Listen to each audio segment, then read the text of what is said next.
ভাই একটা কথা মাথায় রাখবে, তুমি যে তোমার পার্টনারকে নিজের সব কিছু মেনে নাও, সব কিছু মেনে নাও, যত কষ্ট করো ওই পার্টনারের জন্য, যত চেষ্টা করো যে একে আমি বিয়ে করব, এর সাথে সংসার করব, সব কিছু ভেবে নাও যে এর জন্য আমি সব কিছু করতে রাজি আছি, কিন্তু বিয়ে একেই করব।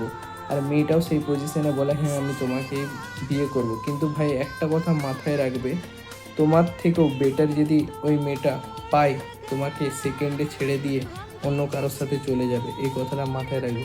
তুমি যত ট্রাস্ট করছো না, এক সেকেন্ডে ভেঙে দিয়ে চলে যাবে অন্য কারোর জন্যে, এইটুকুন মাথায় রাখবে।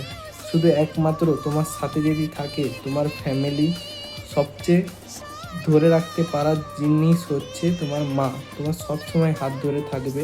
আর কেউ না ভাই, কেউ না, প্যার মোহব্বত কেউ না তোমার জন্য, অন্য কারোর জন্য তোমাকে এক সেকেন্ডে ছেড়ে দিতে পারবে, বুঝলে?